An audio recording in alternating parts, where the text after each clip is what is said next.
Olá, eu sou o Felipe, eu sou médico de família, sou teleconsultor aqui do Telesaúde Goiás. Eu peço licença para você, antes desse vídeo começar, porque eu gostaria de convidar os profissionais médicos e enfermeiros do SUS que atuam na atenção primária no estado de Goiás a utilizar o serviço de teleconsultoria aqui do Telesaúde Goiás.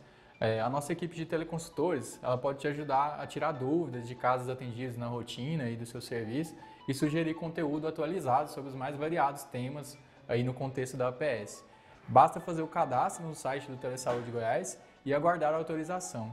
Depois, solicitar a sua teleconsultoria. Aguardamos vocês!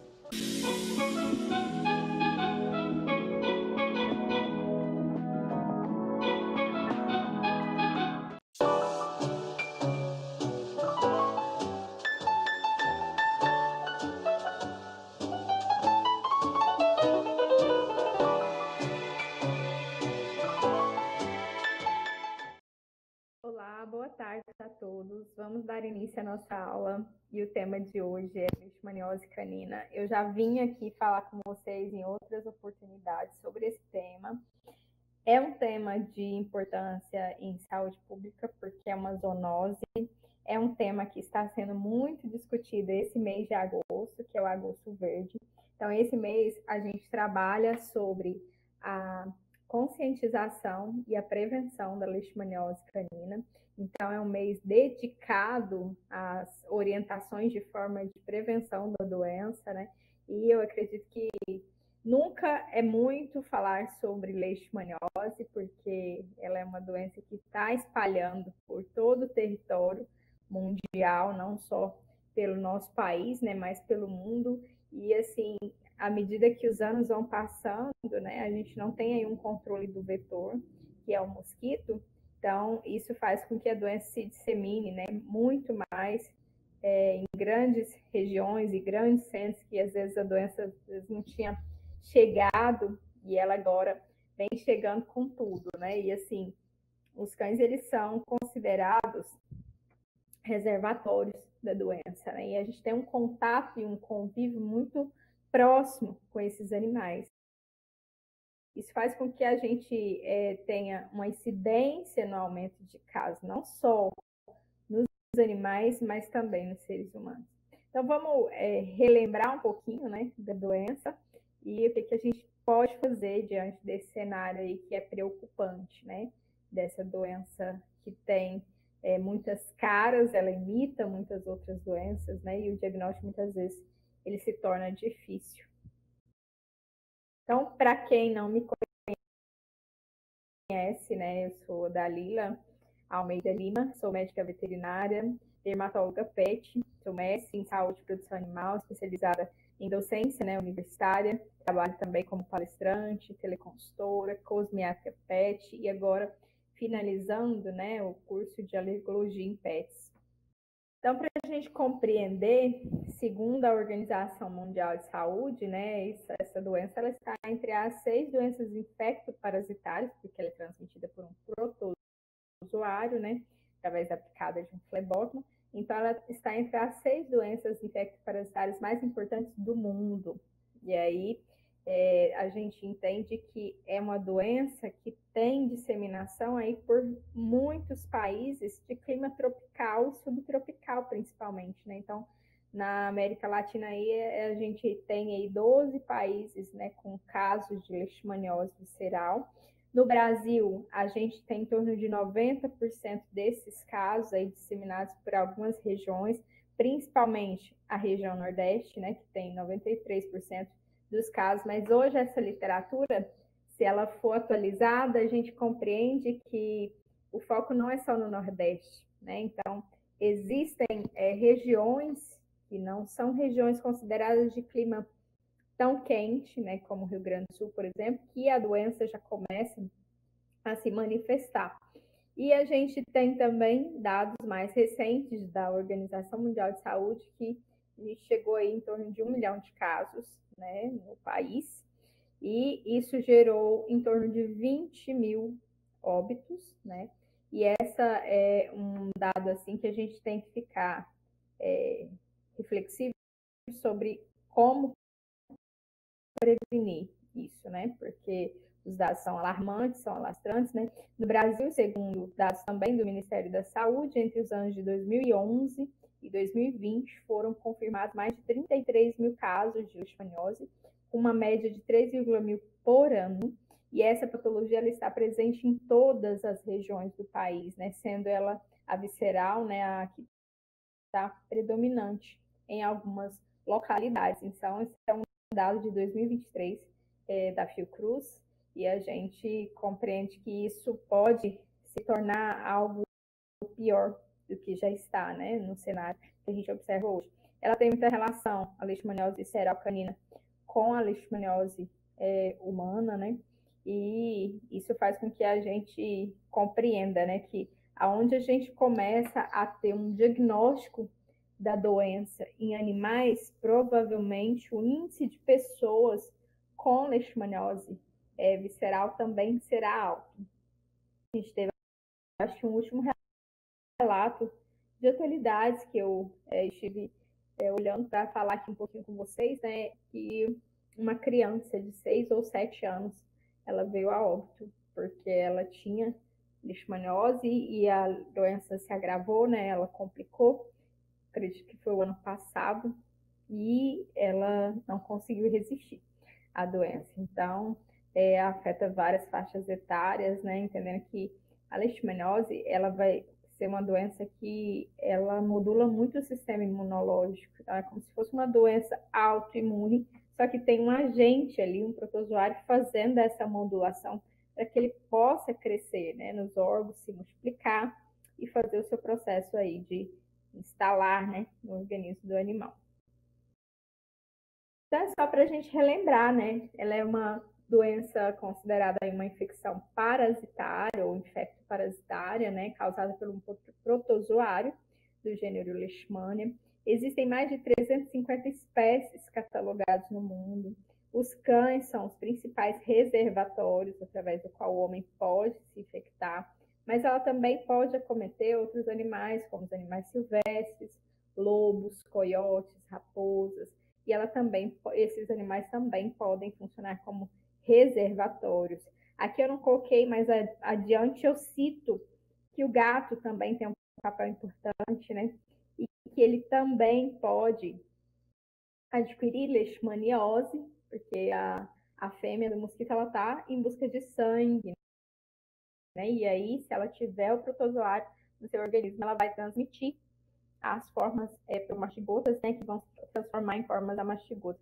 Então, isso pode fazer com que esses animais desenvolvam também um quadro de alteração imunológica e tegumentar. Então, os gatos a gente consegue observar que a doença tem mais apresentação cutânea, né, tegumentar. Os cães eles podem apresentar as duas formas, e a gente sabe que no Brasil ela é transmitida por flebotomíneos, são pequenos flebótomos, a gente não costuma dizer mosquitos, né, mas são flebótomos que fazem, né, no processo aí de repasto, né, a sucção do sangue, vão picar um animal, né, e eles, nessa repasto sanguíneo, eles conseguem transmitir a doença.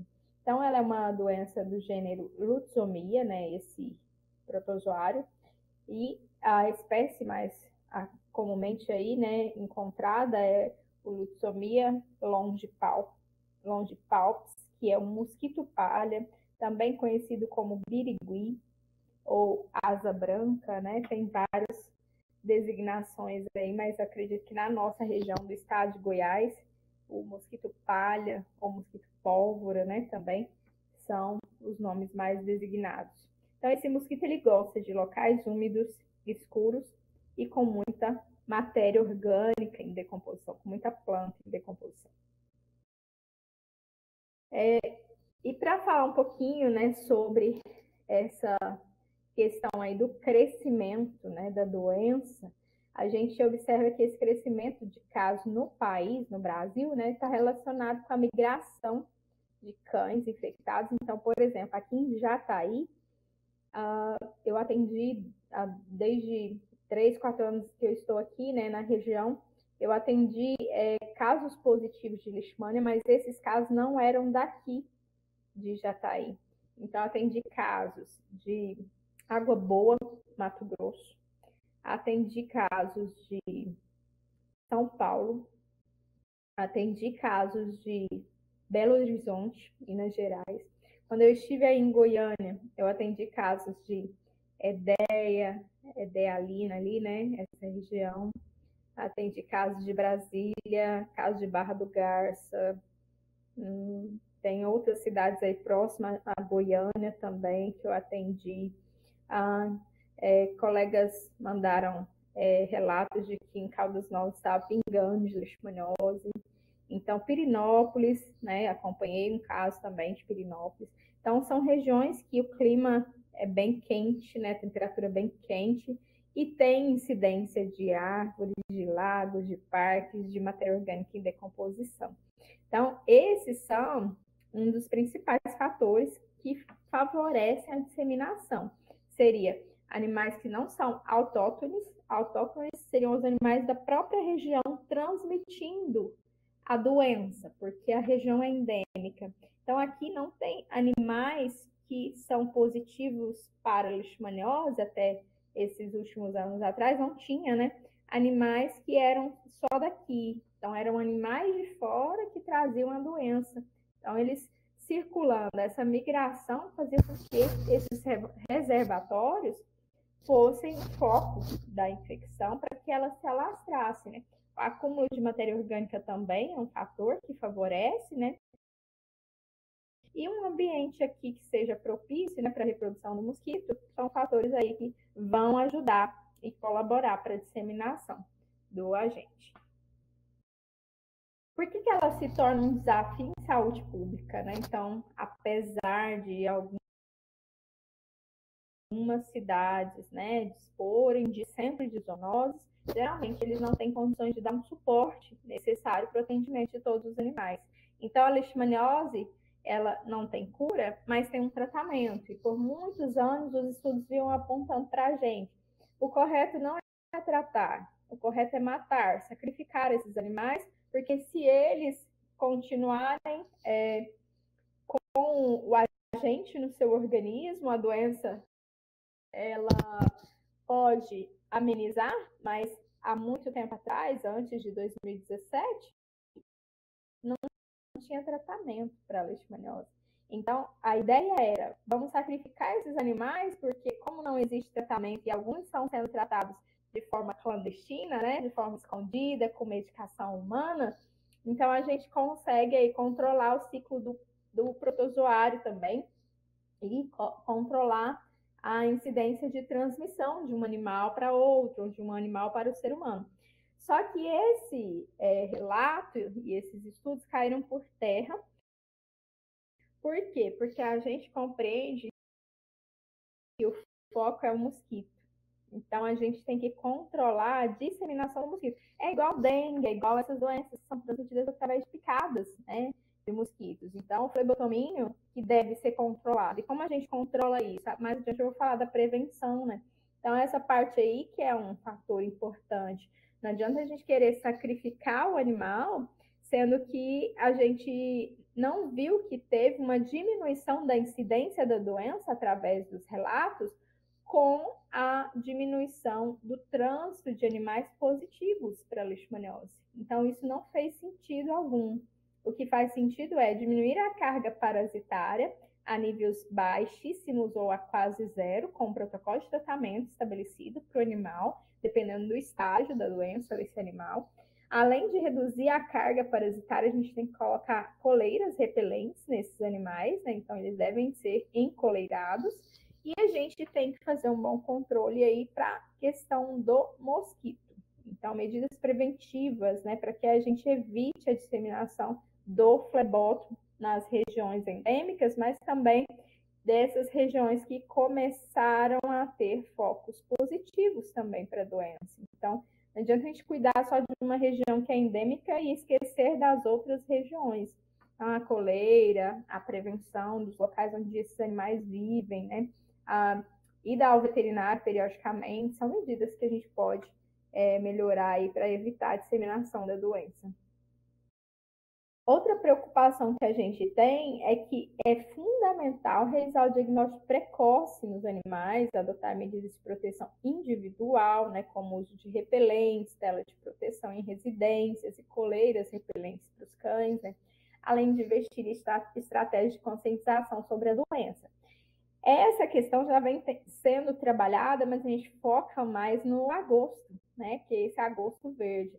Mas a gente pode melhorar aí essa questão de divulgação e disseminação do controle da doença, porque isso está virando algo de alerta em saúde pública, porque a doença está espalhando. E assim, em humanos, eu até conversei com uma colega veterinária que teve um irmão que teve leishmaniose, e ela disse que o protocolo de tratamento é muito forte.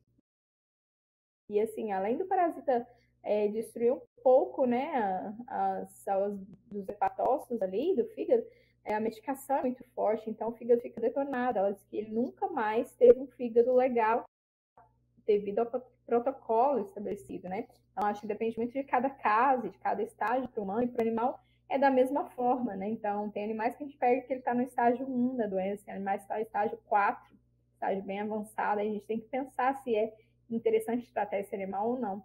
Porque à medida que os anos vai passando, a carga parasitária no organismo do animal, seja ela nos órgãos sistêmicos ou até mesmo na parte tegumentar, que é na pele, porque a leishmaniose tem tropismo, né, para alguns sistemas. Então, se eu aumento o nível de carga parasitária na parte tegumentar do organismo do animal, que seria a pele, né, do animal, eu aumento as chances desse animal ser picado e o mosquito contrair ali nessa sugada, né, o parasita, o protozoário, e ele ser, né, um vetor aí que vai transmitir a doença para os próximos filhos, né, para os próximos flebotomíneos, filhotes aí, e para os outros animais também. Então, isso é algo que a gente fica preocupado, né, porque pode ocorrer e é algo grave, né, que tem acontecido dessa disseminação. E aí, se a gente deixa a doença alastrar, por exemplo, eu não fiz um bom diagnóstico porque o animal passou por mim, ele tinha sinais brandos de pele, e eu pensei que fosse somente uma queda de pelo. E quando a gente vai analisar e avaliar um animal que chega para nós, ele já passou por vários clínicos. E o clínico, às vezes, não tem esse olho biônico, né? Ele tem que começar a ter uma percepção melhor e fazer um exame e, às vezes, um teste rápido de leishmania, principalmente quando vê sinais leves e, assim, dependendo de onde o animal transitou. Porque se a gente pega um animal e faz um diagnóstico precoce, um diagnóstico rápido e preciso, a gente já trata a doença e evita que ela se alastre e dissemine para outros órgãos que ela tem tropismo, como o sistema ocular, sistema nervoso, sistema medular, né, sistema ortopédico. Então, tem vários órgãos que a leishmania pode acometer, né? Principal deles, eu vou citar ali, que é a parte do tegumentar, a parte hepática, renal, né? Eles têm tropismo, a parte articular. O nervoso, eu acredito que mais no final, mas pode afetar ali a parte ocular, tá? Então, são órgãos que a gente observa que quando a doença está no seu pico, né, de desenvolvimento, ela causa grandes estragos aí no organismo do animal, envolvendo todo o processo de cascata imunológica, deixando o animal bem debilitado. Então, pacientes que estão em momentos de estresse, estão passando por alguma alteração ou alguma doença concomitante, né, como a hemparasitose, por exemplo, eles têm uma chance de ter uma piora muito maior no seu quadro de doença. Então, ela é uma doença complexa. A gente fala isso porque ela imita muitas outras doenças. Então, a gente pensa que é uma coisa e é outra. Às vezes, os níveis de situação para a leishmania ainda não foram os níveis que foram atingíveis ali para que o animal fosse positivo, e a gente fica naquela dúvida, né? Nossa, ele não positivou, meus sinais são clássicos e eu não posso tratar se eu não tenho um diagnóstico positivo para leishmaniose, né? Então, isso é desesperador. A gente já pede para usar coleira, né? Mas a gente fica aí com essa questão e essa dúvida.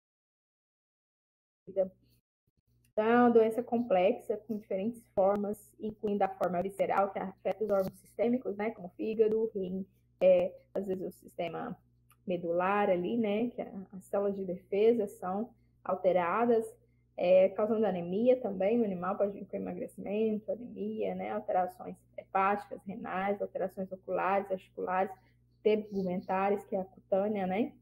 Então, a forma visceral é a mais grave.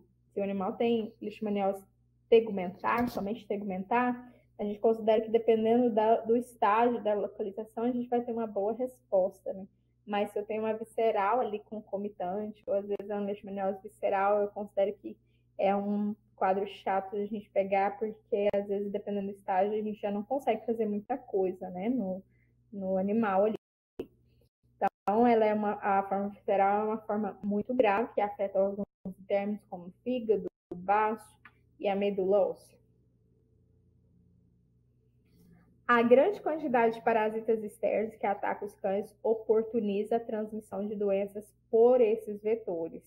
Então, aqui a gente está entendendo claramente, os estudos já apontavam isso desde 2017, que parasitas externos, que são os ectoparasitas, como carrapato, pulga, ou até outro parasita que seja sugador ali, ele pode estar participando como um vetor transmissor da leishmaniose. Ainda não tem nada assertivamente comprovado, né? Mas já tem estudos que já vêm apontando isso. Então, a gente começa a compreender que eles podem sim participar do ciclo na transmissão da leishmaniose.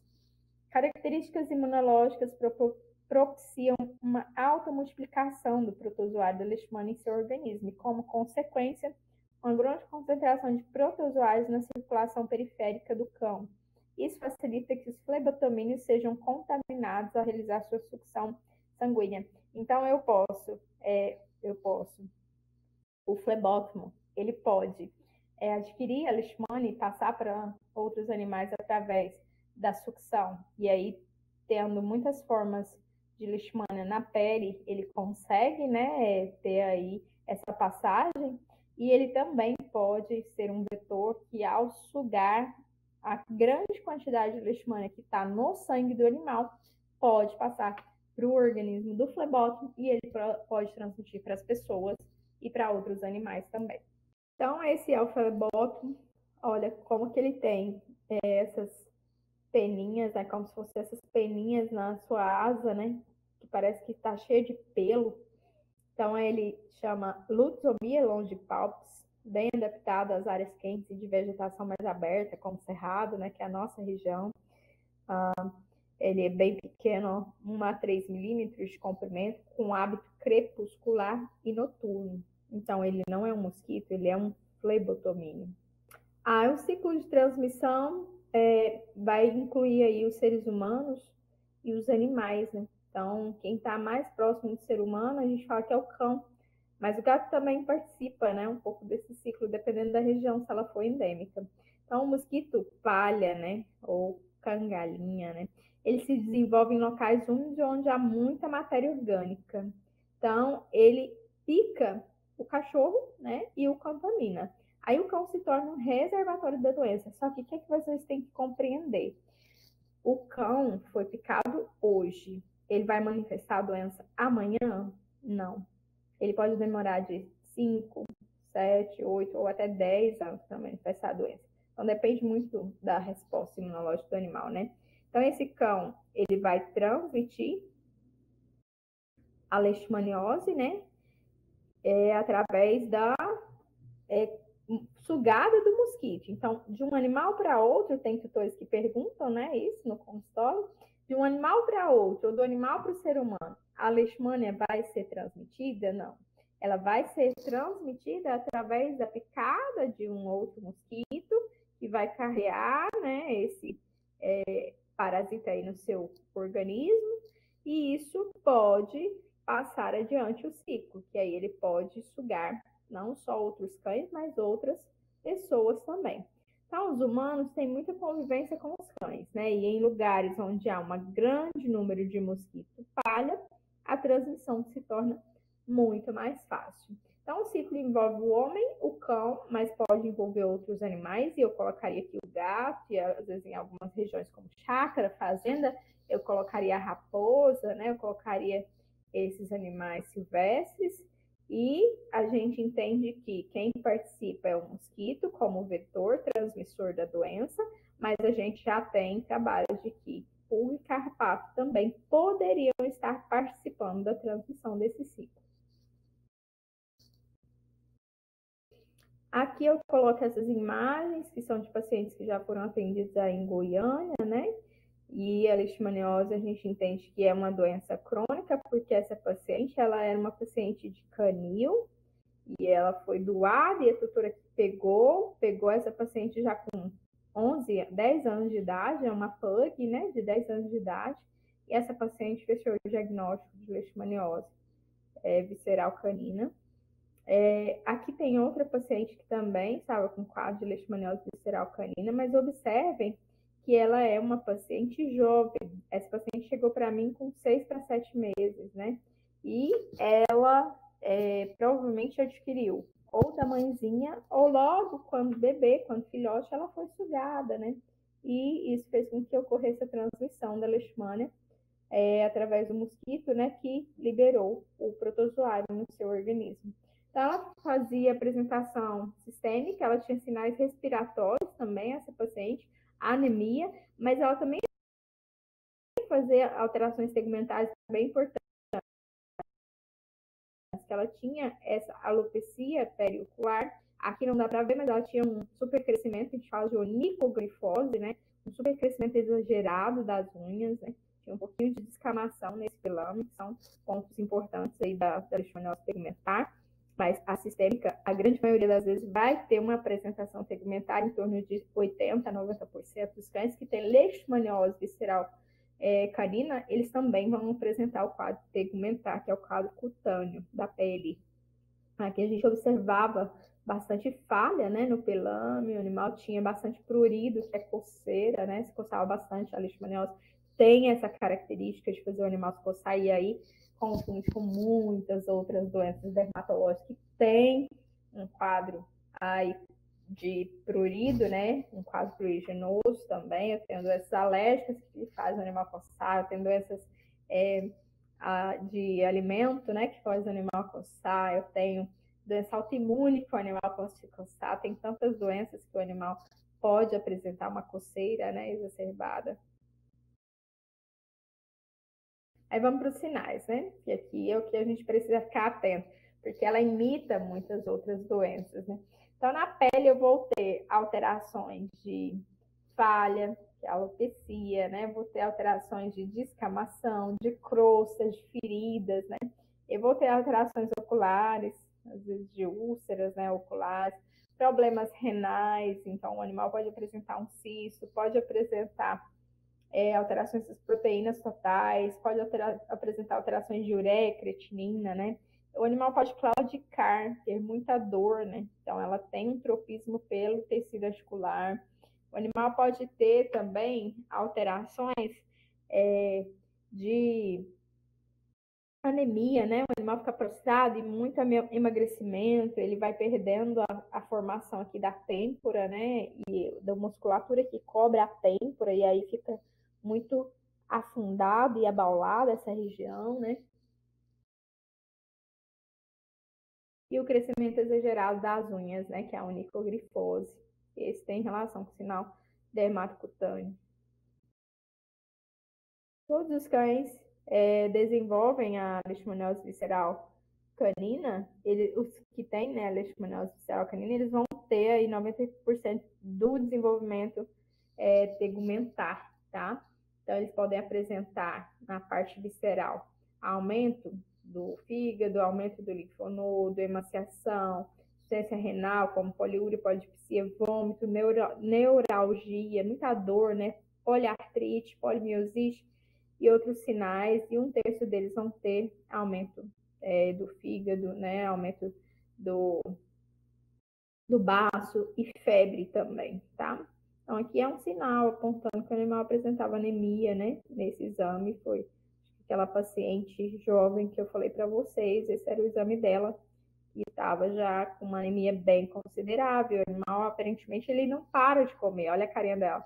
Ela estava até gordinha, né? Mas assim, um gordinha que o parasita está alterando toda a modulação do sistema imunológico e da parte de células brancas e células vermelhas, né? Que também tem linfopenia, mas o animal não para de comer. Muitas vezes ele continua ali se alimentando, ele só vai definhando devagar, né? Gradativamente, tá? Essa a gente pegou uma fase que ela estava jovem ainda, mas à medida que os anos vão passando e o tempo vai passando, você não vai cuidando, a doença pode secar o animal, né? E ele começa a ficar muito magro mesmo. Então, com o envolvimento dermatológico, em torno de 50% a 90% desses vão desenvolver algum sinal dermatológico, e a gente tem hiperqueratose, pelagem seca. A hiperqueratose seria um aumento ou um espessamento dos coxins, que são essas almofadinhas aqui. Muitas vezes a gente vê não só nos coxins, mas às vezes em alguma região, como focinho, né? Pelagem seca, quebradiça, perda de pelos, unhas anormais, né? Ficam longas, que é a onicogrifose. E também a gente tem aí esse achado como um achado bem patognomônico, mas quer dizer que o animal que tem unha grande tem leishmania? Nem sempre, tá? Às vezes tem alguma falta de desgaste, alguma deficiência de algum nutriente, alguma outra alteração, né, que tem mais relação. E os gatos, né? Eventualmente, os gatos são suscetíveis para leishmaniose, né? Eventualmente, eles podem adquirir, mas eles são suscetíveis tanto para leishmaniose visceral quanto para tegumentar. Mas hoje a literatura cita que a tegumentar, a forma tegumentar, é a forma que a gente observa mais, que é mais comum e mais frequente nos gatos. Alguns autores descreveram que o hábito eclético da espécie felina, né, bem como a zoofilia dos vetores, seriam fatores favoráveis para os felinos também pudessem ser reservatórios. Então, o mosquito, ele não tem, o flebótomo, ele não tem uma predileção, né? Eu quero só o cão, eu quero só o humano. Ele quer, a fêmea quer sugar o sangue para que ela complete seu ciclo, e nisso ela nem, né? Mosquito, flebótomo, não está nem compreendendo ali que está passando uma doença, né, para o animal. Observem aqui que tem lesões que às vezes elas formam nódulos, né, são lesões mais nodulares. Eu peguei paciente já assim, e às vezes elas causam deformação, porque aqui tem uma grande quantidade do parasita e vai formando também um processo inflamatório, né, e isso vai deformando a face, a narina do animal. O sinal, a gente tem que ficar atento, porque o sinal dermatológico mais comum que a gente vai observar na leishmaniose é uma dermatite esfoliativa com escamas esbranquiçadas, similares a asbestos, similares àquela telha cinza de amianto, ou às vezes não tão cinza, né? Às vezes tem uma dermatite esfoliativa que é meio indo para pálida, esbranquiçada para amarelada, né? E assim, eu com certeza, antes da dermatologia na minha vida, eu passei desapercebida com um caso que eu tenho quase certeza que era leishmaniose e era um animal de Barra do Garça. Então, ele apresentava uma alteração de alopecia em toda a pele, né, com piodermite, infecção bacteriana secundária. E eu acredito que eu tinha pensado em alguma doença alérgica, provavelmente, não recordo. Faz muito tempo esse caso, mas assim, que triste, né? Que passou batido e assim, creio que talvez lá na cidade eles tenham conseguido passar com algum colega que tenha fechado esse diagnóstico. Eu não tive mais contato desse paciente, mas assim, é uma questão que a gente tem que olhar muito a região onde o animal passou ou transitou, mas também a gente tem que pensar que algumas regiões já tem o mosquito, já tem o flebótomo, né? E essas regiões, elas podem estar começando a disseminar o protozoário, né, através dessas sugadas, seja na forma tegumentar ou até mesmo na forma visceral. Então, assim, eu tenho fortes suspeitas de que aqui em Jataí, a forma tegumentar ela é mais apresentável. Eu vou explicar isso para vocês depois que eu mostrar o caso do pacientinho. Então, essa esfoliação, ela pode ser generalizada, mas geralmente é mais pronunciada na cabeça, orelhas e extremidades. Então, tem alopecia, ferida que não cicatriza, né? A gente costumava dizer úlcera de Bauru, né? Que não cicatrizava, crescimento exagerado das unhas. Então, nós temos que começar a pensar nesses sinais. E aqui eu tenho, ó, esse sinal que é o quê? Uma descamação esfoliativa parecendo uma telha cinza. E isso pode se disseminar ali por todo o dorso do animal, por todo o corpo. Então, quando você passa a mão e vai fazendo um movimento de vai e vem nesse dorso, além de cair muito pelo, eu tenho essa descamação bem pronunciada. Essa esfoliação, ela pode ser generalizada, já atendi alguns pacientes com ela generalizada, mas geralmente é mais pronunciada na cabeça, orelhas e extremidades. Então, aqui eu tenho uma hiperqueratose do focinho. Tá vendo que parece o Nordeste, né? Parece que fez rachadura.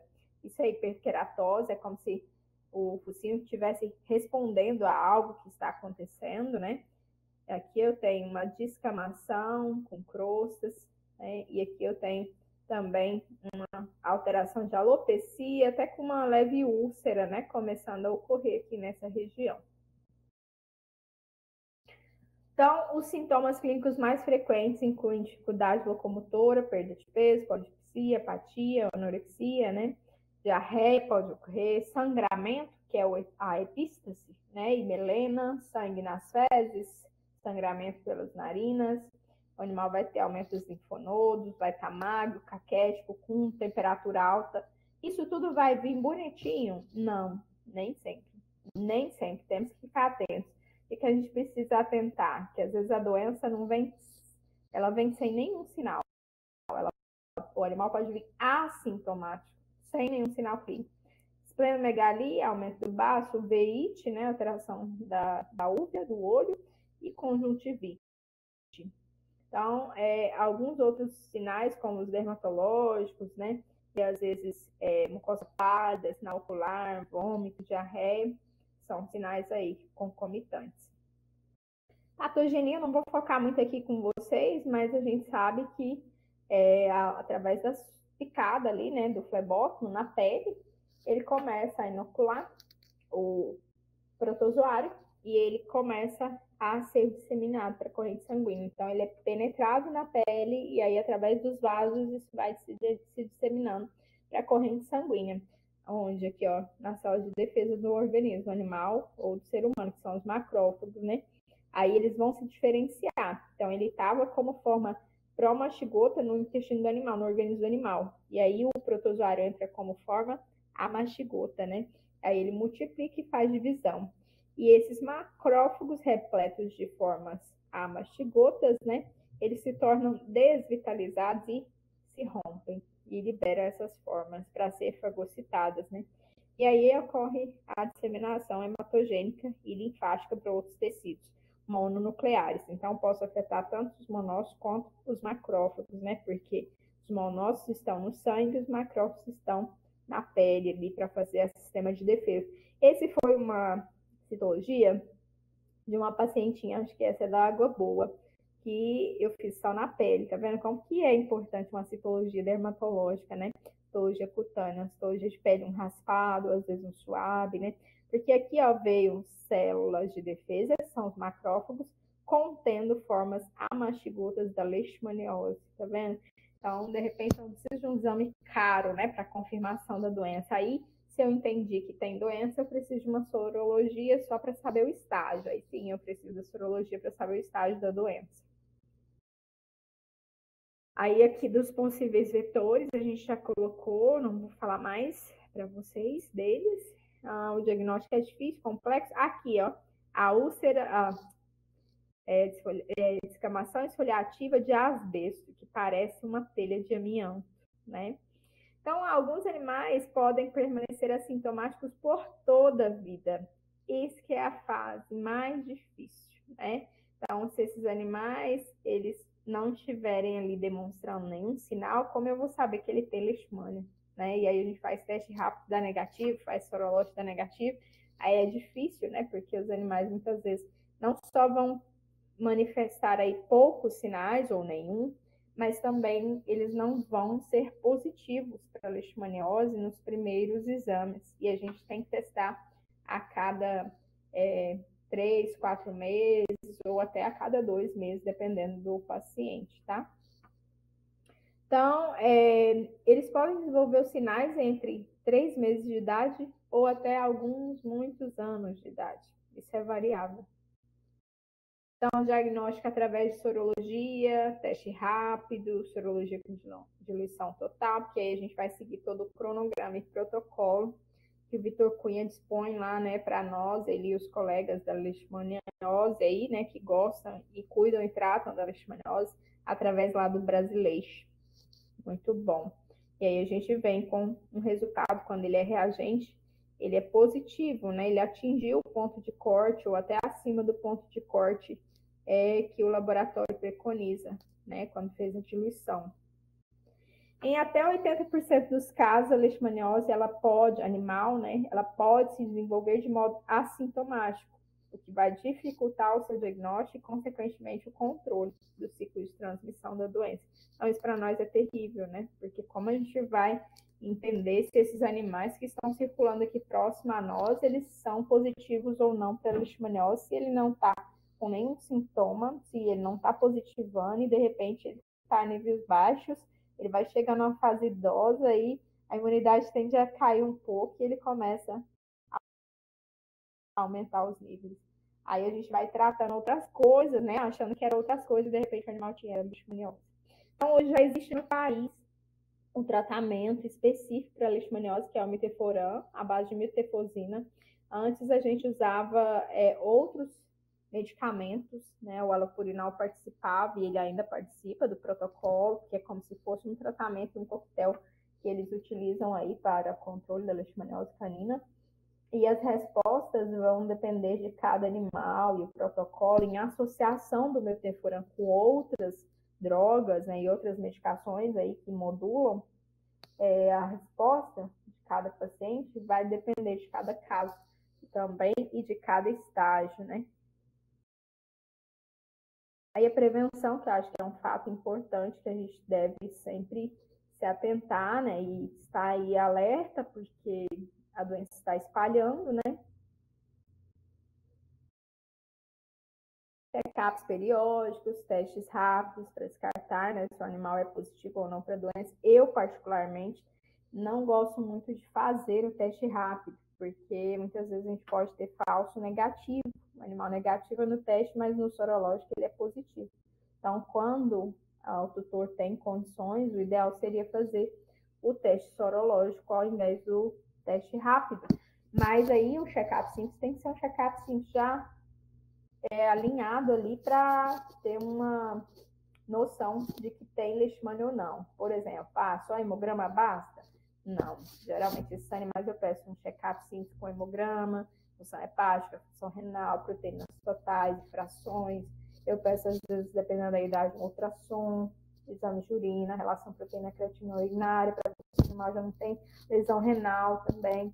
Então, os exames têm que ser exames aí que nos ajudem, né? O hemograma já vai apontar uma anemia, às vezes, uma linfopenia. Então, acho que tem que ter um conjunto aí de exames para que a gente pense fortemente em solicitar um teste rápido, tá? Do paciente. A gente tem no mercado vários produtos para prevenção de leishmaniose. Então, eu coloquei aqui que tem a forma de coleiras, né? As coleiras repelentes. Eu gosto muito de utilizar com a minha cachorrinha a coleira em si, porque além dela prevenir pulga, carrapato, ela previne a picada de mosquitos aí, né? Ela é repelente para que não ocorra a picada de mosquitos, né? E a gente tem produtos Puron, né? Que são as pipetas, que também tem essa ação repelente aí. A vacinação hoje, ela está um pouco parada, né? Foi suspensa, acredito, por lote, por alguma coisa de registro do mapa, e provavelmente ela deve voltar, né? A gente espera.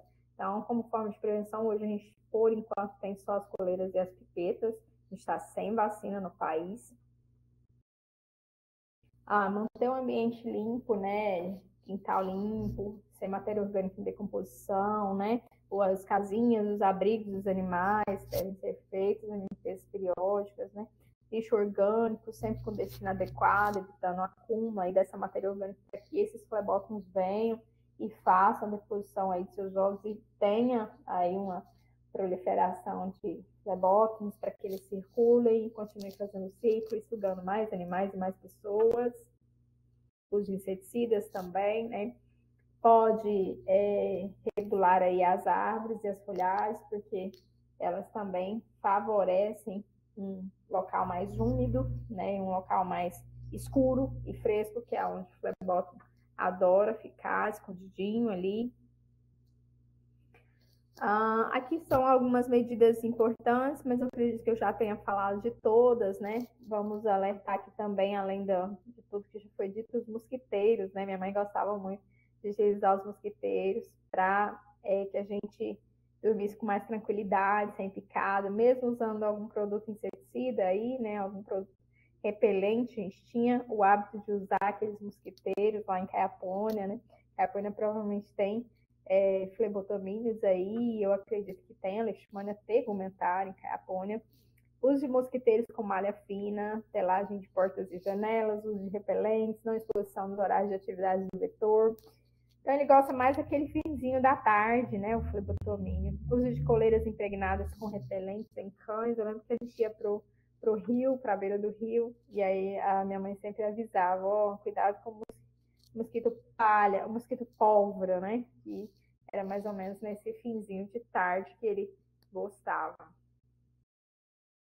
Também mais folheto ilustrativo falando sobre as medidas simples, né, que podem ajudar a proteger contra o mosquito, né?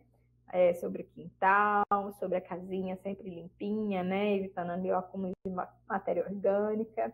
Sempre levar o pet ao veterinário. Usar produtos veterinários e inseticidas, né? Esses produtos que têm ação repelência, fazer exame. Então, sempre aí alertando que se o animal ficar na casa sem acompanhamento, né? Sem exames rotineiros, a chance dele ter a doença e isso está só evoluindo e o veterinário não fez a consulta, não vai saber, não vai adivinhar, né? E o tutor não levou, então a gente não vai ter aí um diagnóstico. Então, vamos concluir. A conscientização, o controle vetorial e o diagnóstico precoce, eu acredito que são os pilares essenciais para combater a leishmaniose e evitar seu avanço em outras regiões do país.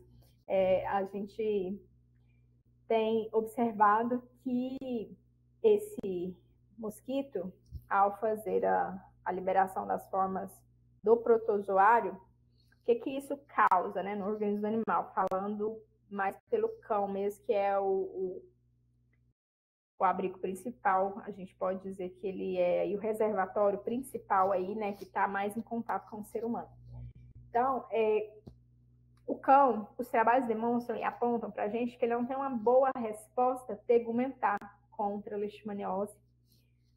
Quando a gente tem leishmaniose em cães, a gente observa que ele estando com um contato íntimo muito próximo com o ser humano, aí as chances do ser humano adquirir a doença são muito grandes, isso aí foi claro, né, que a gente falou e teve muitos apontamentos sobre isso, e que parece que o sistema imunológico do cão não tem também uma boa resposta frente a isso. Então, assim, ele vai ter uma maior quantidade de formas a mastigoso da leishmania na sua pele. Isso aí é um fato que também favorece a disseminação. Ele vai ter baixa resposta imunológica contra o protozoário, que é a leishmaniose, e ele tem um contato íntimo muito frequente com o ser humano. Então, esses são fatores aí que a gente também tem lido e observado em artigos que favorece com que esse animal ele desenvolva a doença, né, e seja um reservatório muito importante da doença. Então, a gente tem que encolerar esses animais, tem que fazer medida preventiva aí do vetor. A gente tem que começar a incentivar mais, né, sobre essa questão aí de prevenção, porque a gente tem poucas ferramentas na mão. A gente tinha a vacina como uma forma importante aí de prevenção e hoje a gente não tem. Não, eu vim aqui justamente hoje para falar com vocês, né, e orientar o que a gente está fazendo. O que a gente está fazendo? A gente está fazendo o que o veterinário sempre fez, mas agora a gente tem menos armas do que antes, né? Porque antes a gente ia até a vacina como forma de prevenção. Em algumas regiões endêmicas, os animais são todos vacinados anualmente. E eu vejo que a nossa região, no estado de Goiás, não vacinava de forma alguma. A gente indicava, o tutor ficava meio que patinando, relutante, porque é uma vacina um pouco mais cara, né? Uma vacina um pouco mais dolorida também. Mas se a gente tem agora formas de prevenção de coleiras, eu acho que é a opção, porque nós, seres humanos, só podemos usar repelente, né? E a gente fazer medida preventiva aí no ambiente mesmo, tá? Mas os animais, dá pra gente encolerar esses animais e fazer todo o método preventivo. Aí, aqui em Jataí, a gente precisa ler mais, né, estudar mais sobre leishmaniose na nossa região, né? Porque assim, a gente sabe que Venezuela, Argentina, Brasil, né, então são regiões que têm um índice de leishmania altíssimo, né? Mas a gente precisa, por exemplo, compreender como que está o trâmite aí desse parasita, né, na nossa região. Será qual é a leishmania que está circulante aqui no estado de Goiás? É a leishmania tegumentar? É a leishmania visceral?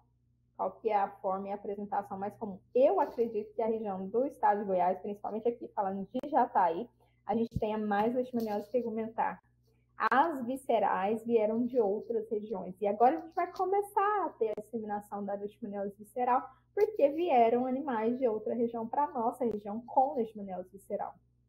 Mesmo esses animais estando de coleira, mesmo porque antes do diagnóstico definitivo, esses pacientes não usavam coleiras, eles transitavam pelo parque, transitavam por banho-tosa, transitavam por vários lugares aqui da cidade.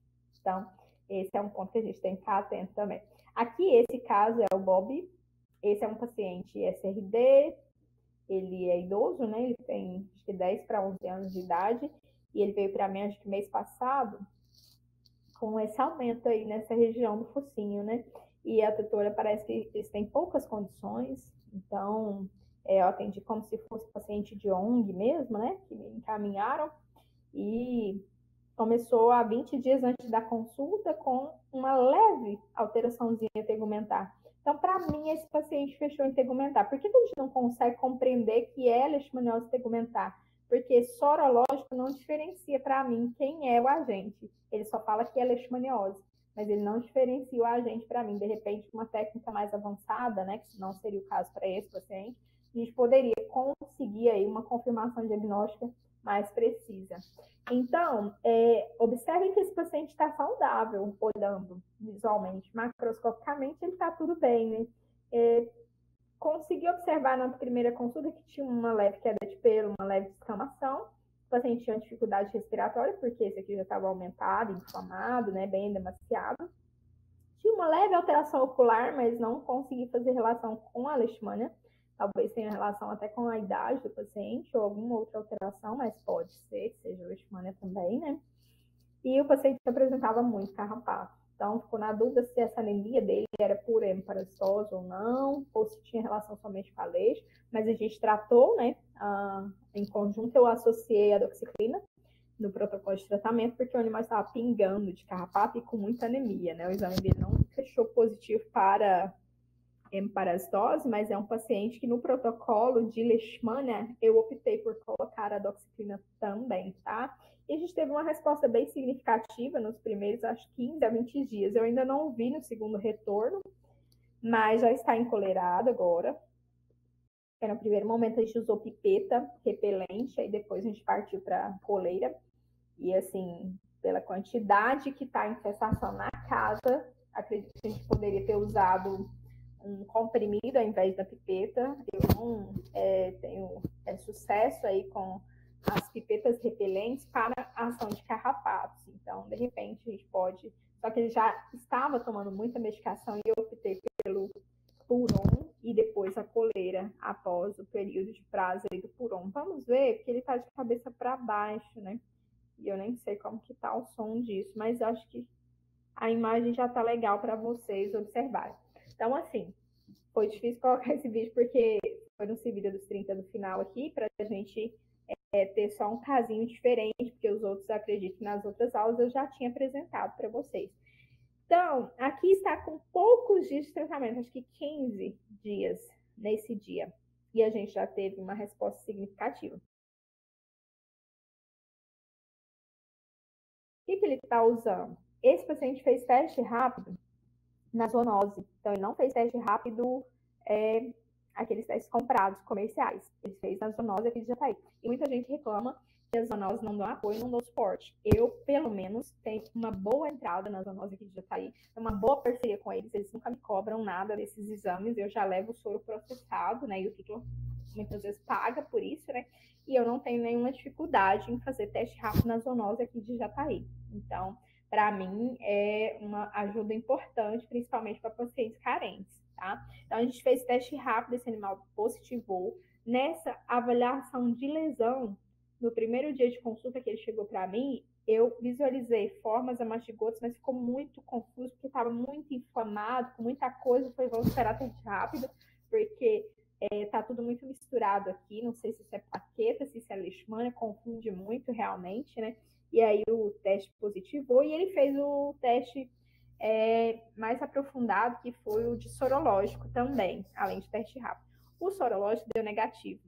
Então, o que eu concluí juntamente com o colega veterinário da zoonose? Que esse paciente tem somente leishmaniose tegumentar, porque ele não tem outros sinais clínicos, a não ser a parte tegumentar e a parte dermatológica dele.